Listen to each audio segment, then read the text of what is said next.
Assalamualaikum warahmatullahi wabarakatuh. Waalaikumsalam warahmatullahi wabarakatuh, Neng Gelis. Oke, dengan kakak siapa ini? Perkenalkan, namaku Putri Kusumawardani. Aku dari IAIN Kudus. Kebetulan nih aku dapat tugas review buku ceritanya. Oke. Buku judulnya apa tuh kak? Judulnya yang bikin tercengang itu Kebelet Kaya, guys. Biasanya kebeletan itu kan. Ini kebelet kaya. Jangan netting dulu ya guys. Iya. Oke, Gimana? bukunya itu kalau boleh tahu karya siapa ya kak? Dari Pak Mardigu. Told me you don't really do commitment, trust me. Consider your message received. Kalian mau tahu Said you couldn't ceritanya take us gimana? too Tahu dong. seriously. Oke, Must akan admit review ya. I was Oke, relieved. silahkan kak. Jadi kita dari judul aja kebelet kaya. Ini bukan kebelet kaya manusia atau apa ya. Ini kebelet kaya maksudnya ini ingin menjadi sukses, ingin memiliki uang yang cukup banyak, Iya. ya kan, barokah, ya kan, tentunya itu kita mulainya itu dari mana, tanda tanyanya itu. Nah, di dalam buku Pak Mardigu ini itu diterangkan bahwa yang pertama itu adalah keberanian dalam diri kita sendiri. Jadi setiap orang itu sebenarnya bisa berani, tapi itu dari dalam hatinya perlu diterapkan. Aku ini loh bisa berani, aku ini loh bisa berani memulai usaha itu. Nah, jadi dari dirinya sendiri, bukan orang lain. Orang lain itu cuma sebagai penyupport, namun yang menggerakkan kan kita sendiri, keberanian itu. Iya. Nah, untuk menjadi sukses itu ada jangka panjang dan juga jangka cepat. Kalau jangka panjang, kita harus melamar pekerjaan, menaruh amplop. Pernah kan kamu menaruh amplop? Pernah kak. Warnanya apa? Coklat. Nah, itu harus menunggu lama, menunggu antrian, dites dan interview, lain-lain lah pokoknya. Aku juga pernah. Dan yang kedua itu jangka cepat. Jangka cepat itu kita menjadi seorang entrepreneur. Kita berani menjadi pengusaha. Kita berani menjadi bos. Dan tentunya itu untuk menjadi sukses emang butuh proses dan emang butuh keberanian. Oke, yang kedua ada poin yang kedua itu lakukan segera. Nah, lakukan segera itu gimana sih? Lakukan segera itu sebelumnya aku mau tanya dulu ya. Kamu pernah bisnis? Pernah online. Oh, bisnis online. Ya. Jualan apa? Jualan baju pernah. Oke, Kuliner juga pernah. cakep. Terus apa lagi? Kosmetik juga pernah. Berarti kamu sudah memulai usaha itu sendiri kan? Iya, Sudah melakukannya kan? sudah. Nah, ini bagus buat kamu. Teman-teman yang lainnya juga harus melakukan sekarang, jangan nanti-nanti, lakukan segera. Nah, kita harus melakukan itu. Ide bisnis yang akan kita lakukan itu harus kita kerjakan secara langsung, bukan hanya cuma aku ingin membuka bisnis ini lah, membuka bisnis B lah. Itu hanya jangan menjadi angan-angan. Nah, kita lakukan dengan segera mungkin. Harus ada realisasi ya kak ya.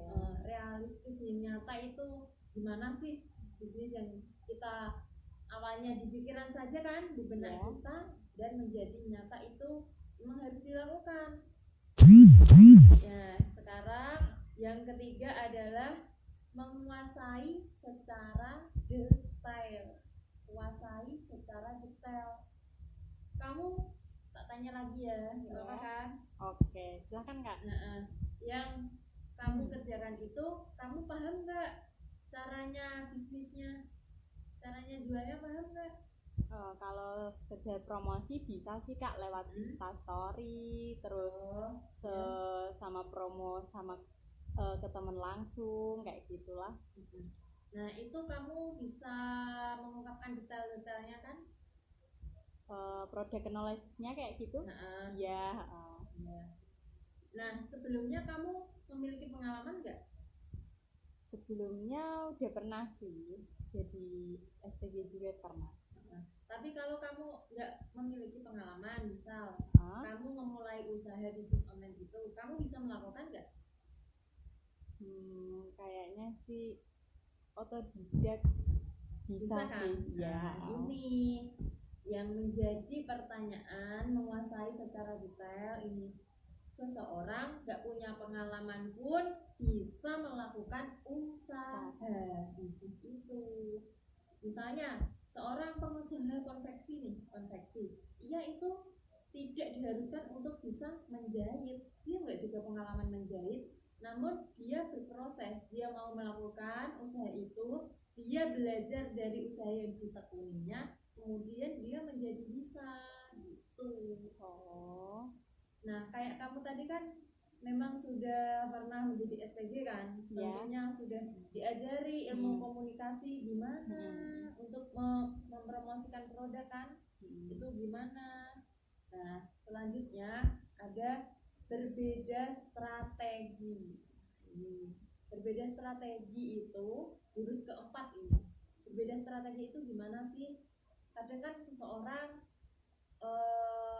membuka usaha kosmetik lah, misalnya produk enggak, aku terusin ya. Yang lainnya juga produk juga. Oke guys, kita lanjut review yang kedua yuk kak. Oke. Nah, aku mau review di bab 2 ya. Bab 2 itu aku review lah, aku kupas. Ini selanjutnya apa sih poinnya? Selanjutnya harus berani bermimpi. Berani bermimpi seperti yang dikatakan oleh Da Vinci. Da Vinci itu dulu itu dia memikirkan gimana sih caranya kita itu bisa mengirim tulisan itu hingga jarak jauh, dan itu dia tuliskan, kemudian ada yang baca, kemudian ahli-ahli itu bisa mewujudkan. Nah, tanpa ada Da Vinci tadi yang bermimpi seperti itu, tentunya nggak bisa, dan itu butuh proses. Jadi kita harus berani bermimpi untuk melakukan usaha. Memangnya awalnya dari mimpi, kemudian terwujud. Ada pepatah bilang, bermimpilah setinggi langit, maka jika kamu akan terjatuh, kamu masih di antara bintang-bintang. Kalau kamu bermimpi cendek atau bermimpi pendek, nah kamu pasti kalau jatuh ya di comberan kan. Nah, kita harus bermimpi setinggi mungkin. Oke, siap. Nah, yang kedua, kita lakukan tahu akan kebutuhan sekitar kita. Misalnya, musim hujan kan, musim hujan. Apa sih yang dibutuhkan masyarakat? Apa coba kamu? Makanan mungkin. Aku doyan makan soalnya. Kamu doyan makan kan? Iya sih, musim penghujan kan bawaannya pengen makan melulu. Apalagi yang seger-seger. Perut ingin diisi terus. Wayahnya dingin, sukanya ngemil baik. Oke kan? Iya. Namun yang lain misalnya di musim penghujan apa yang bisa menjadikan peluang? Apa ya? Tahu jas hujan? Jas hujan. Jas hujan, misalnya kita menjual jas hujan, mempromosikan jas hujan. Nah, itu kita harus tahu akan kebutuhan masyarakat itu apa. Jangan cuma jual lipstik terus. Padahal saat ini masa pandemi kan, masyarakat butuh yang sangat-sangat dibutuhkan. Nah, kita harus mengetahuinya. Kebutuhan primer dulu, baru sekunder gitu ya kak ya. Betul, kakakku. Oke, lanjut. Selanjutnya, yang bisa menjadikan kita sukses itu ternyata kepedulian atau empati kita terhadap lingkungan sekitar. Kamu peduli nggak sama lingkungan? Atau misalnya kamu pengennya cuma kaya aja, pengennya cuma berduit aja, peduli nggak? Peduli dong. Apa iya? Iya dong, pasti buat anak cucu kita nanti.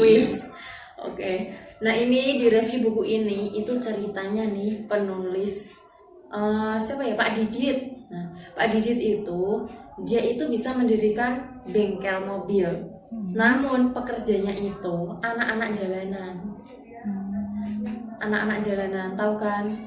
Kasihan kan? Nah, Kasihan anak-anak yang suka tindian, suka tatoan, nah itu yang pergaulannya bebas, ya nggak tahu kenapa, mungkin dari latar belakangnya kita juga nggak tahu sendiri, yang tahu kan mereka. Nah, Pak Didit ini memiliki empati tinggi kepada anak jalanan. Dia melatih emang dari nol. Coba bayangkan, Keren betapa banget ya. kan mengolah bisnis sampai segitunya. Namun di sini ketika Pak Didit ini bisa mengajari anak jalanan hingga menjadi bisa melakukan servis mobil itu dengan emang kualitas tinggi, kualitas mewah lah. Namun kan anak jalanan itu dia kan melatihnya dari nol kan. Nah, dia bisa menghandle bayarannya atau gajinya itu ya bisa. Biasanya kalau orang yang memiliki ijazah kan dia kan digaji tinggi kan.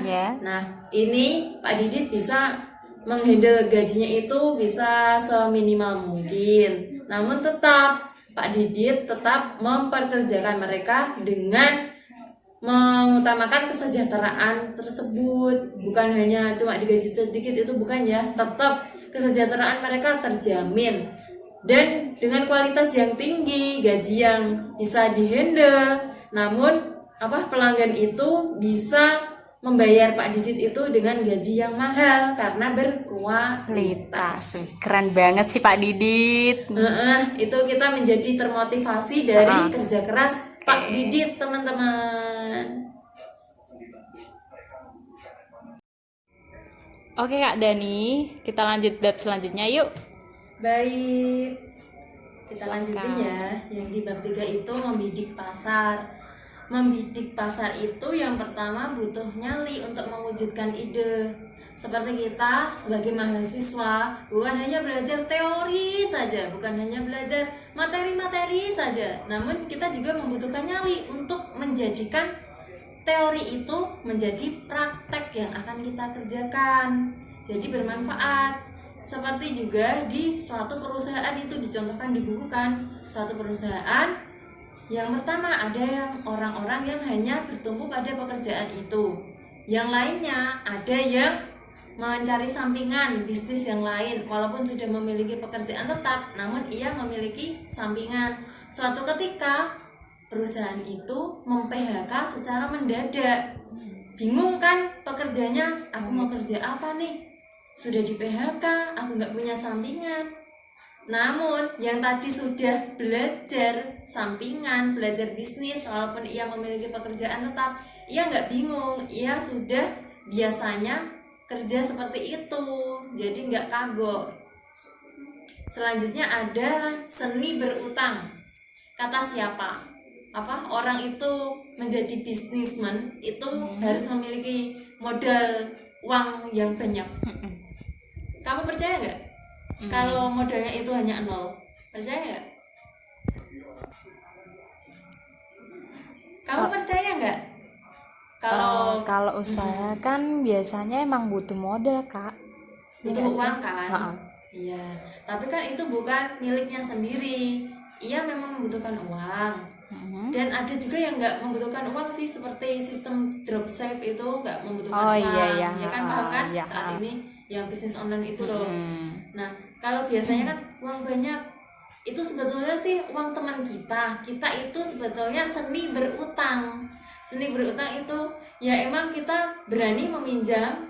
Bagaimana kita meminjam ke teman kita atau ke pihak lain lah.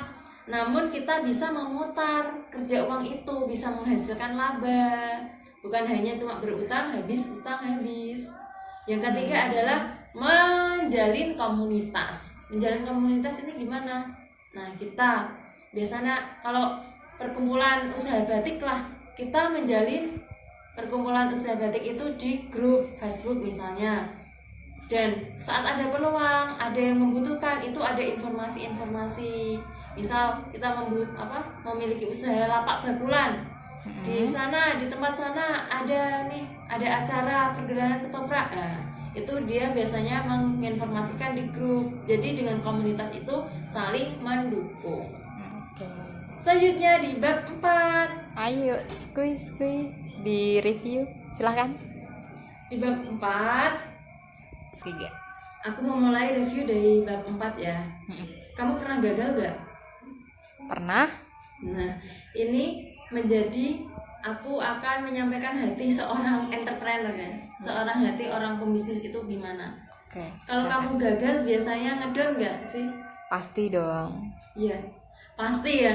Terpuruk, apalagi uang sudah terkuras habis, rumah terjual kan, kendaraan nggak punya. Ini mau gimana? Ngedon nggak? Nyesek Ngedon banget itu kan. Banyak juga yang kejadian bunuh diri kan ketika itu. Ya, jadi gimana sih ini hati seorang entrepreneur? Di sini dia itu belajar sambil mengerjakan. Kemudian dia juga bisa belajar dari kesuksesan orang lain, mempelajari dia bisa sukses itu seperti apa, dan dia juga bisa gimana ya, dia juga bisa mengolah kegagalan itu, belajar dari kegagalan. Pernah gagal gimana sih? Jangan terlalu meresapi kegagalan kita, namun bagaimana kita Harus bisa bangkit gitu ya, Kak, betul ya. betul, cakep, harus bangkit. Jangan berpikir kenapa sih kita bisa gagal, kenapa sih kita itu, jangan meratapi nasib seperti itu ya. Boleh begitu, tapi hanya sewajarnya. Habis itu kita membidik peluang lagi, gimana bisa sukses lagi, jangan menjadi pengecut. Oke, siap. Mantap. Terus? Mantap. Dan ketika kita gagal pastinya kita kan stres kan, Pasti, ingin Kak. menyendiri. Apa sih nama lainnya, galau. Oh, galau. galau gitu kan. Ya wajar sih, manusiawi. Kalau kita nggak galau ya nggak wajar kan.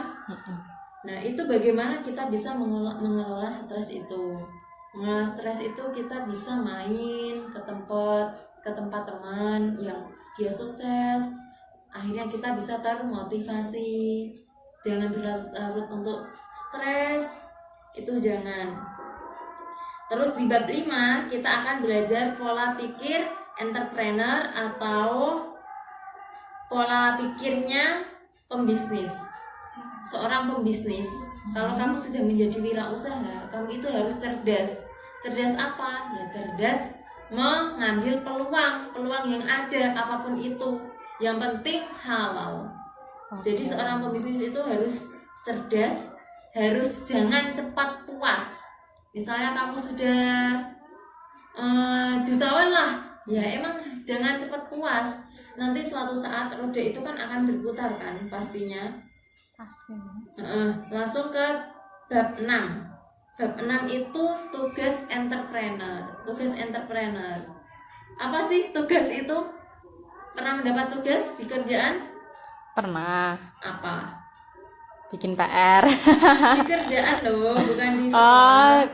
kayak aku dulu pernah bikin laporan sih, Kak, tapi lembur tak kerjain di rumah gitu. Ya, itu merupakan suatu tugas ya. Nah, tugas wajib entrepreneur nih, pembisnis itu tadi kan tugas kamu saat bekerja mengikuti perusahaan orang kan. Nah, ini tugas menjadi kamu seorang pembisnis, itu kamu harus pandai-pandai berkomunikasi. Komunikasi itu seni. Nah, seni mempengaruhi orang lain, seni mempromosikan, ayo ikut di ini, ayo beli produkku. Nah, itu sepandai-pandainya kamu mengkomunikasikan. Itu juga ada ilmu komunikasinya, dan itu juga harus belajar. Sekali lagi di bab 7 ada zero prinsip entrepreneur. Nah, memulai usaha itu dari nol. Misalnya kamu, teman-temanmu, sahabat-sahabatmu asalnya ngumpul, aku pengen usaha ini, dan akhirnya kita memulai usaha itu dari nol. Kemudian zero bisnis, Bisa dari nol. zero mind itu pengosongan pikiran. Pikiran itu apa? Ya kita tawakal saja, jangan gimana ya, kepiye iki, gimana ini, atau bahasa Jawa kepiye iki.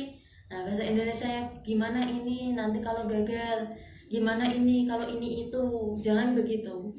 Kita tawakal saja. Kita melakukan usaha semaksimal mungkin. Ya, akhirnya kembalinya kepada Allah yang menentukan. Yang penting kita bisa Usaha dulu ya. usaha maksimal pokoknya. Yang di bab 8, berbisnis tanpa uang tunai. Gimana tuh Kak? Kamu pernah kerja sama bisnisnya? Pernah Ceritanya kayak gimana? dropshipper kayak gitu kan? Iya, itu berarti barangnya di orang lain kan? Oke, iya. Ya, barangnya di orang Aku lain. cuma promosiin Kita gitu cuma sih. mempromosikan. Enak nggak tuh? Nggak ada modal, cuma kuota kan? Cuma kuota. Barangnya dari orang lain.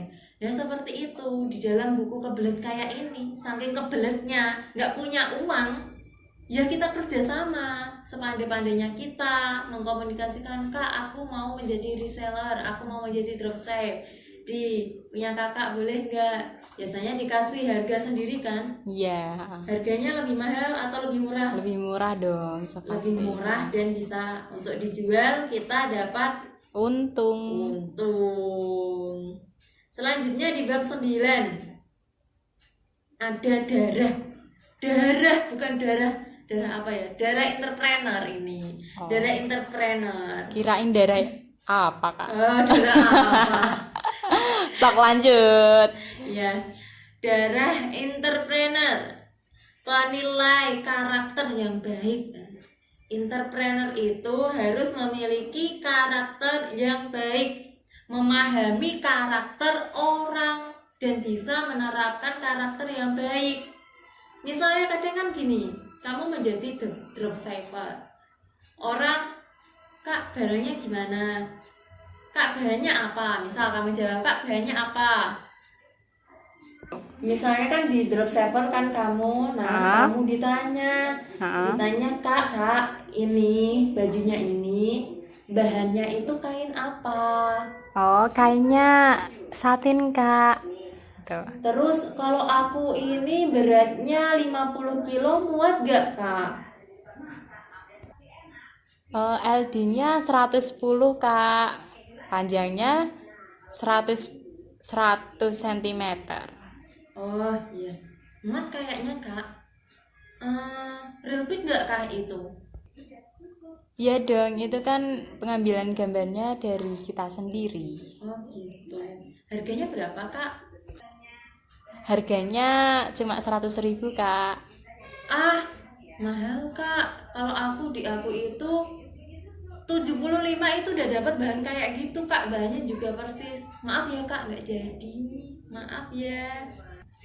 Nah seperti itu. Kadang karakter orang itu nggak segampang yang kita pikir.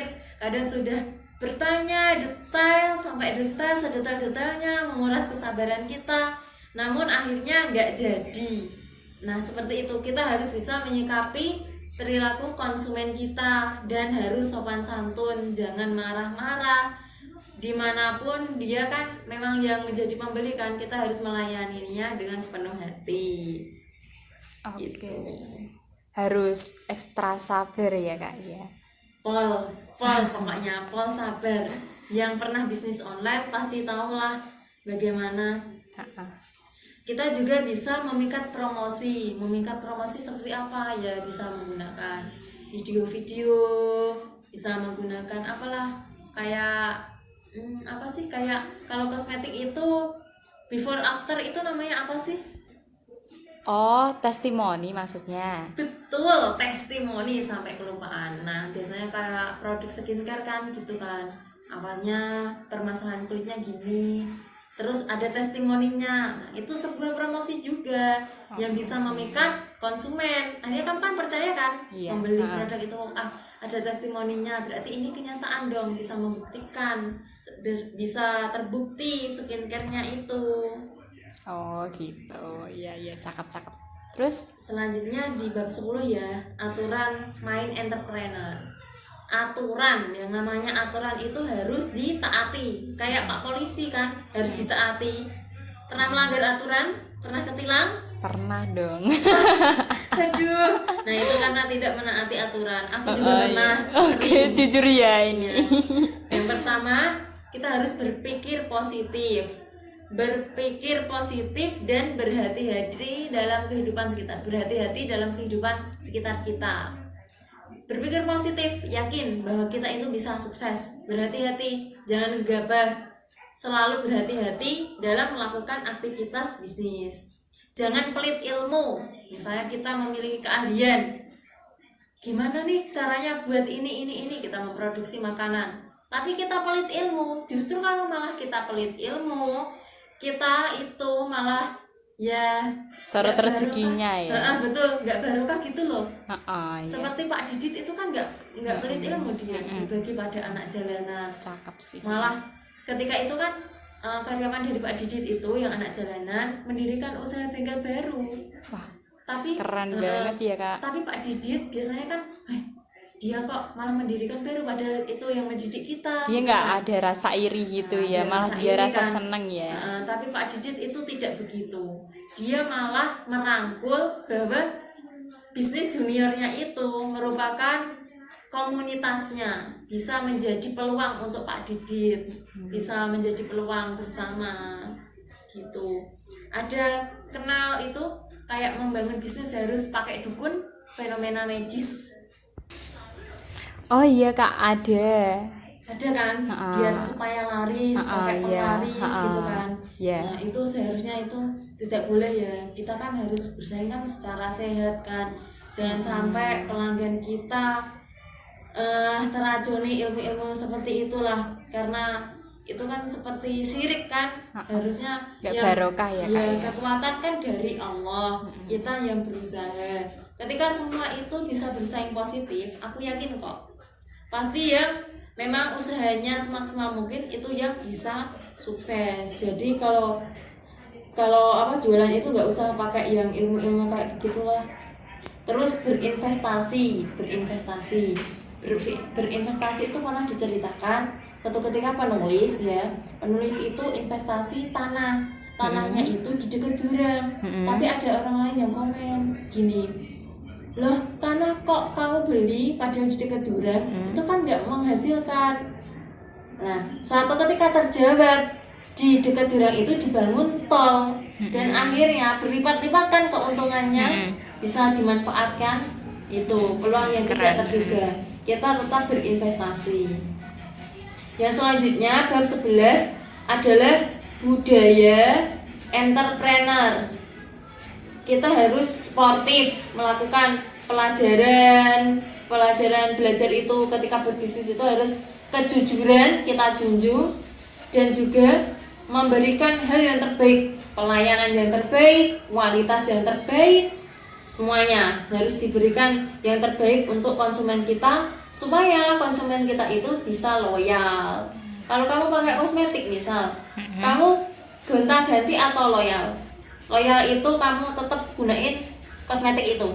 Kalau aku sih cocok-cocokan sih Kak, kalau udah cocok pakai produk itu ya pakai itu aja. Kayak gitu. Ketika itu berarti kamu sudah loyal kan, sudah gimana ya, sudah percaya produk itu kan. Iya, Itu berarti kosmetik itu bisa memberikan pelayanan yang terbaik buat kamu. Kualitasnya bisa terjamin kan, baik kan untuk kulit wajahmu. Nah, selanjutnya juga dikatakan di sini kita sebagai entrepreneur emang harus berani menunda kesenangan, berani menunda kesenangan. Awalnya walaupun gimana tuh? Kadang kan teman kita ngajakin jalan, ayo piknik, ayo itu, ayo ini, ayo beli baju, ayo ke mall, misal. Bikin kilap ya Kak ya? Ya, bikin kilap banget, nget. Itu uang kita terbuang sia-sia. Dan di sini sebagai entrepreneur kita harus bisa memanage keuangan kita untuk usaha kita. Namun ketika kita sudah sukses, sudah berhasil, akhirnya kan kita bisa Senang-senang. terbeli kan, apa yang kita tunda tadi bisa terbeli. Selanjutnya di bab terakhir, bab 12, sikap entrepreneur. Nah ini ada jaringan orang lain, ada memiliki salesmanship. Nah, biasanya kalau kita memiliki usaha, kalau kita mempromosikan sendiri kan sulit kan. Kalau kita dibantu orang lain gimana? Lebih mudah sih. Lebih mudah kan, seperti reseller gitu kan. Iya. Yang kerja kan bukan cuma kita. Reseller kita misal ada katakanlah 30 aktif gitulah. Nah, kita menghasilkan uang itu bisa di reseller kita tadi yang menjualkan. Kita cuma leha-leha. Kita cuma ya promosi tapi ya tidak sekeras mungkin kan dibagi dengan tim-tim kita. Nah, itu fungsinya memiliki salesmanship di situ. Jadi teman-teman, itu dari tips dari Pak Mardigu dan beberapa pengalaman, kalian bisa memetiknya. Aku juga pernah menjalankan bisnis dan pastinya juga kadang ketika sudah barang aku beli kan, aku kan nggak nyetok sendiri sih, barang sudah aku beli, mereka sudah setuju, tapi di suatu saat mereka mengcancelnya tiba-tiba aja, dan itu bikin nangis karena modal kita sedikit. Ya begitulah lah. Memang kalau menjalankan bisnis itu memang belajar, kita nikmati prosesnya. Suatu ketika kalau kita sudah menjadi bos besar, suatu ketika kalau kita sudah menjadi sukses, kita bisa mengetahui, dulu aku pernah begini. Itu dulu perjuanganku saat aku masih kecil bisnisnya maksudnya, bukan masih kecil tubuhnya. Iya, begitu teman-teman. Harus tetap semangat ya Kak ya. Bisa memetik pelajaran yang aku simpulkan nggak? Coba Kak simpulannya. Oke ya, yang bisa aku petik dari review ini sih, kita harus bisa usaha dulu ya Kak ya. Terus nikmatin prosesnya. Cakep. Terus kalau kita gagal itu jangan berkecil hati, Jangan dan harus galau, tetap pokoknya. Semangat ya Kak ya. Ya apalagi kaum muda kan, jangan cuma diomong darah muda. darahnya malah nyanyi. Oke, udah. Terima kasih karena sudah meluangkan waktunya dan mendengarkan saya mereview kan. Yang pasti boring kan, ngalor ngidul ngulangnya ya arah barat ke timur. Oke. Tapi aku ingetin teman-teman, jangan lupa ya channelnya di subscribe, di like, dan kalau kalian ingin komen atau bertanya pengalaman kita itu bisa kalian komen di bawah ini. Oke, siap. Dan share karena semua itu adalah pahala bagi kalian dan gratis. Oke guys, udah ya sekian dari reviewnya Mbak Dani. Semoga kita bisa belajar bareng dari video ini. Assalamualaikum warahmatullahi wabarakatuh.